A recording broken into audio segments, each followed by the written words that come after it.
चवर वंश का शासन था। चवर वंश के राजाओं ने अफगानी हमलावरों का जमकर मुकाबला किया था। इसलिए दिल्ली का सुल्तान सिकंदर लोधी चवर वंश से नफरत करता था। उन दिनों चवर वंश के राजगुरु संत रविदास बहुत प्रसिद्ध थे।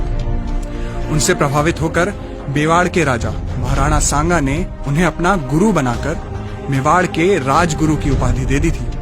संत रविदास की बढ़ती प्रसिद्धि को देखकर सिकंदर लोधी ने सदना कसाई को संत रविदास के पास भेजा और कहा कि कैसे भी रविदास को मुस्लिम बनाओ। सदना कसाई ने जाकर रविदास से बहस की, पर उस बहस में वो हार गया और उनका शिष्य बन गया। इस घटना के बाद सिकंदर लोधी और अधिक चढ़ गया। उसने संत रविदास और उनके अनेक अनुयायियों को बंदी बना लिया।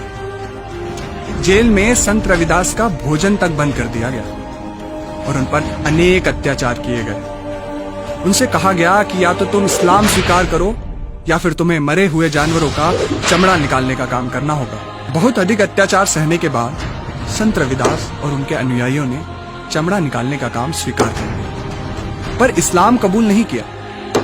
इस घटना का उल्लेख रविदास रामायण में मिलता है।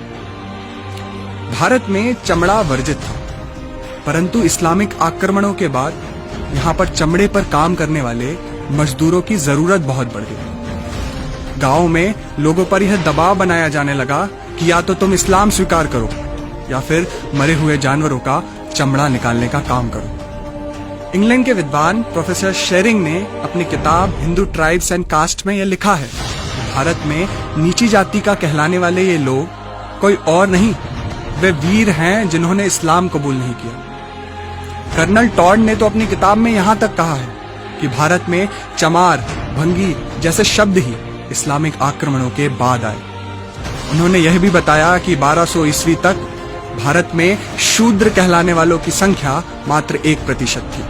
आजादी के बाद मौलाना आजाद भारत के पहले शिक्षा मंत्री बने। उन्होंने जानबूझकर इन तथ्यों को इतिहास की किताबों से गायब करवा दिया ताकि देश में जातिवाद बढ़ता रहे और इसका फायदा कांग्रेस को चुनावों में मिलता रहे। जिन लोगों को हम नीची जाति का कहते हैं, वे लोग इस देश के पहले सत्याग्रही थे। संत रविदास ने उनका नेतृत्व किया था। वे सच्चे अर्थों में क्रांतिकारी हैं। भले ही उनके बलिदानों को इतिहास की किताबों से मिटा दिया गया, पर उनको हमारे दिलों से कभी नहीं मिटाया जा सकता, क्योंकि अगर संत रविदास झुक जाते तो शायद आज हम कुछ और होते, या शायद हम होते ही नहीं।